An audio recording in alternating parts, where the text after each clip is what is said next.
Hey, what's going on? It's your boy BT, and I came here to talk some boxing with the thousands of True School Sports subscribers. What's going on, guys? Now, in the wake of the Gennady Golovkin Kell Brook fight, I know there's been plenty of videos on my channel about that fight, which is funny because leading up to the fight, I didn't have too much coverage of that fight. So now, after, we're talking about it a lot more. But Froch, he recently came out following the Kell Brook fight with Gennady Golovkin, and he had some choice words for GGG, and I wanted to talk about that because this boy was straight hating on GGG. Here's what he said in regards to Gennady Golovkin following that fight. He claimed, I quote, "I would be too big and strong for Triple G.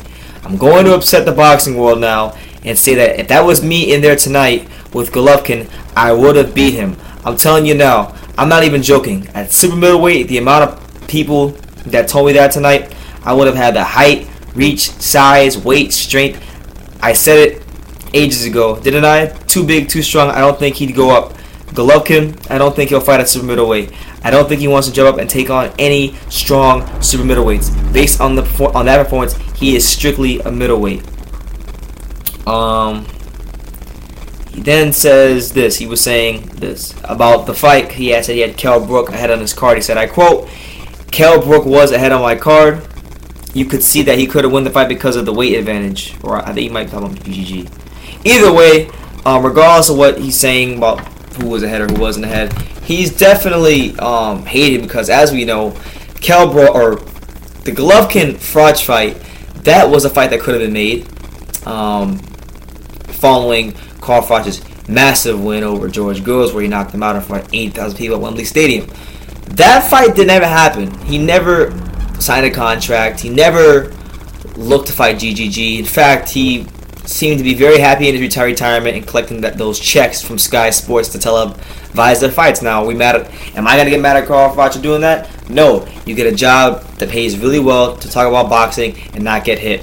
I would probably do the same thing rather than fighting GGG at that stage of my career if I were Carl Froch. But to come back now when you're retired, you're not active, and you have no intentions of signing a contract, it's all just lip service, honestly. And honestly, for Carl Froch, if that fight did happen, yeah, he might have had a height advantage and all that stuff. But look, let's get something straight, okay? I think GGG would have won that fight because Carl Froch is not some sort of defensive wizard.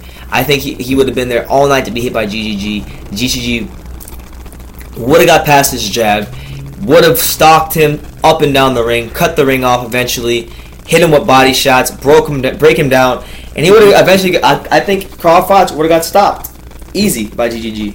That's how I see it playing out. You could say he's too big for Golovkin. I disagree. I think, regardless of the size advantage, I don't think Froch has the boxing skills to keep GGG off of him. Now, people want to say that they think Andre Ward beat Golovkin. You know, that's more of a that you can actually make more of a valid argument. But as far as Froch, no. Froch does not have a jab to keep GGG off of him. He loads up way too much with his punches. I think even sometimes he has a tendency to telegraph his punches. I think GGG would have countered him all night in that fight, and he would have lost. But that's just my take on the fight, or take on if they did fight. But yeah, man, he's gotta stop with the hating, man. Honestly, because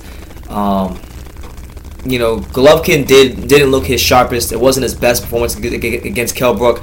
I even said in my video, Travis Gotti, I think that since he's come to America and he's been on HBO and he's been exposed to the American audience, I think that was the worst we've seen Golovkin in any fight. He was not sharp, and he just didn't have the same snap on most of his punches that he usually has. The power was there, but I'm saying the level of speed and velocity that they're coming in at, it seemed to be a little bit off. But keep in mind, even on his worst night, Golovkin still broke Kell Brook's eye socket. So keep that in mind when we speak about Golovkin. But yeah, man, Carl Froch hating on Triple G, saying that if they were to fight, based on his performance in that fight, he would have beat Triple G. Do you think Carl Froch, if he fought the Golovkin that fought in the Kell Brook fight, do you think he would have beat him, or do you think it's just lip service and Carl Froch is just hating as usual? Leave your comments down below. Take the time to subscribe, and you can love me or you can hate me, but I'm just a kid from Dania. So until next time, take care, guys.